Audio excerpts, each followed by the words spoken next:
Welcome back to my channel Book Lantern. Today I am going to express my views on this beautiful memoir by Parimal Bhattacharya, No Path in Darjeeling is Straight. When I was reading this book, Darjeeling was clearly visible in front of my eyes.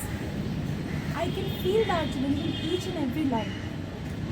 This book is the finest work of Indian fiction by Parimal Bhattacharya. This book has 7 chapters in total. This book begins by explaining how July is the cruelest month in Darjeeling and the loneliest too. Not even a single life is visible in the tea garden. Even the livestock are herded to high altitudes. Rain falls endlessly here. People live in fear of a landslip that sucks each and everything that comes in its way. On one hand, water brings life here, but on the other hand, rain causes natural disaster. In March, the mountains are resplendent with greens, rhododendrons and magnolias bloom under the blue skies. But people live in water scarcity. People do not have the basic requirement, water. The gurgles of the stream, the water rising in empty pots, it is the most enchanting music that is for the Darjeeling days. It is the most enchanting music for the people of Darjeeling in the world. Work is scarce here. Most of the people are unskilled laborers here. But still, they live happily. The forests are being depleted. The springs are dried up. There is a side of hardship and terrors of life in the isolated mountainside. Life here is hard, death even harder. The sick and the dying have to set out on a long journey in order to save a life. Oftentimes, life does not wait, nor did the arrival wait. Parimal Bhattacharya came here with a letter of appointment as a teacher's job. His Dadu has explained him the beautiful portrayal of Darjeeling, has given him the picturesque view of Darjeeling. Darjeeling Mail was the luxurious and the fastest train in those times. But today the forests have disappeared in the monotonous green of the tea gardens. You know the song, Mere Sapno Ki Rani Kab Aayegi Tu, was shot here. It was a romance between the toy train and the mountainside. He even explains that when you visit to Chowk Bazaar, you will hear Siliguri Siliguri, Kharshyam Kharshyam. So it is really beautifully detailed and beautifully explained in this book. He explains how his colleague has an 8-year-old son who used to have asthmatic fits and has to be rushed to the lower altitude because there was no other remedy. So life is really hard here. And 3 months of ceaseless rain are the cruelest here. Many fall prey to suicidal depression, but still people are happy here. One of the poets has even said, "Don't be misled. We smile despite our lot." There is also another beautiful line from this book.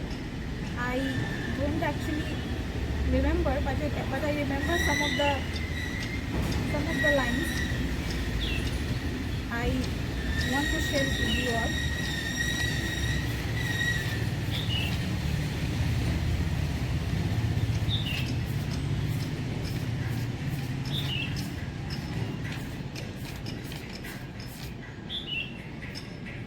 When this famous smile withers, when faces tighten like clenched fists, when the jaws turn to stone, then, Darjeeling, who do you belong to?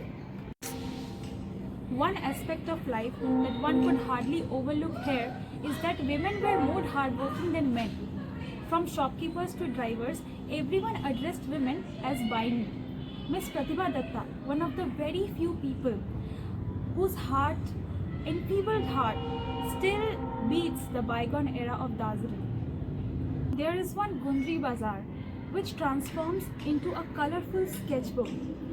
There is also a mention of jackals who were brought here as scavengers, but due to urbanization, they were pushed into the fringes of the forest.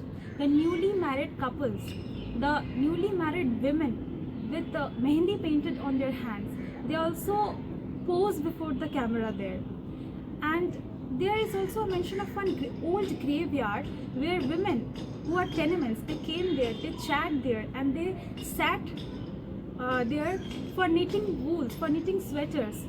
Okay, so as the day waned, the place where they used to chat, where they knit wool, it became a place for the drug addicts.